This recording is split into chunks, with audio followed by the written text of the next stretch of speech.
Hello, everybody, and welcome back to the Data Playbook. We have our Week 11 Sunday games to go through now, so we're going to go through those one by one. So let's get into it.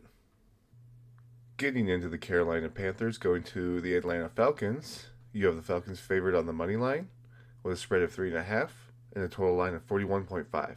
There's your team averages, as well as getting into the rankings. With Carolina, you have pretty subpar offensive rankings, with notably the exception being the rushing rank of 7, but they're almost the worst in the league at passing, and they're really bad at scoring for themselves. Defensively, they're much better, closer to average, except for that their allowed tight end rank suffers significantly compared to their passing rank, so they're much worse against tight ends than they are against general passing, but otherwise they're about average. For Atlanta, you have a similar story but flipped, where the offense is about average, scoring rank's pretty bad, allowed scoring rank's about average. They're really good at stopping the pass, but not so good at stopping the rush, really poor at stopping the rush. But that gives you quite a few average offensive stats for Atlanta. Looking at our quarterback comparisons, you have Bryce Young and Michael Penix in this game, with Bryce Young getting an average of 10.8 fantasy points per game, and Michael Penix getting an average of 14.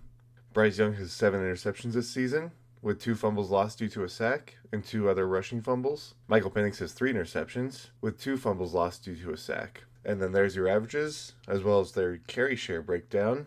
You have Bryce Young with 7.9% of the team's total carry share, and that also equates to about 6.6% of the team's total rushing share. For Michael Penix, he gets about 8.4% of the team's total rushing carry share, and that equates to about 5.7% of the team's total rushing yard share. For your running backs in this game, you have Rico Dowdle and Bijan Robinson, with Rico getting 14.7 average fantasy points per game, and Bijan averaging almost 20. The only turnover between these two comes from Bijan with 1 rushing fumble, and then we'll just switch to your averages. And for Rico, he gets about 53.8% of the team's total carry share, but he gets a few more yards than average for the rest of the team, with 61.7% of the team's total rushing yard share. And then Bijan has a similar story with 56.7% of the team's total carry share, but he gets about 63.4% of the team's total rushing yard share. For your number 1 wide receivers, you have Tetero McMillan and Drake London. McMillan averages almost 12 fantasy points per game, and Drake London has been averaging 19.7.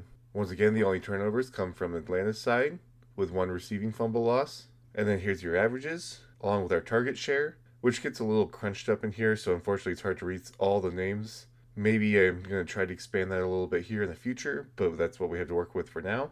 The good news is it does pop out, so we can see that McMillan gets about 27.4% of the team's total target share and about 35% of the team's total receiving yard share. So he's a little bit more efficient in his receiving yard share to target ratio than the rest of the team. And Drake London's a little closer to that 1-to-1 ratio, where he has 33.2% of the team's total target share and 36.5% of the team's total receiving yard share. Your number 2 receivers are Xavier Legette and Darnell Mooney. Xavier has averaged 6.3 fantasy points per game this season, and Darnell Mooney has averaged 4.6. There are no turnovers given up by either of these receivers this season, so we'll just go into the averages. And then looking at their share, with Xavier getting about 13.5% of the team's total target share, but only about 10.2% of the team's total receiving yard share. So unlike McMillan, he actually has a little less effective in how many targets he gets versus how many yards he gets. Over here with Darnell Mooney, he gets about 13.6% of the team's total target share, and that equates to a little less. Unfortunately, we can't see all of it here, but it's probably about 10% of the team's total receiving share. And then ending with the tight ends, you have Jatravion Sanders and Kyle Pitts, with Sanders averaging just under 5 fantasy points per game this season, and Kyle Pitts averaging 10.3. Once again, no turnovers between these two, so we'll just go to the averages. And for Sanders, he gets about 8.9% of the team's total target share, which comes out to be about 8.4% of the team's total receiving yard share. He has that much closer 1-to-1 ratio with his shares. Over here with Kyle Pitts, you get about 23% of the team's total target share, which equates to about 22.2% of the team's total receiving yard share.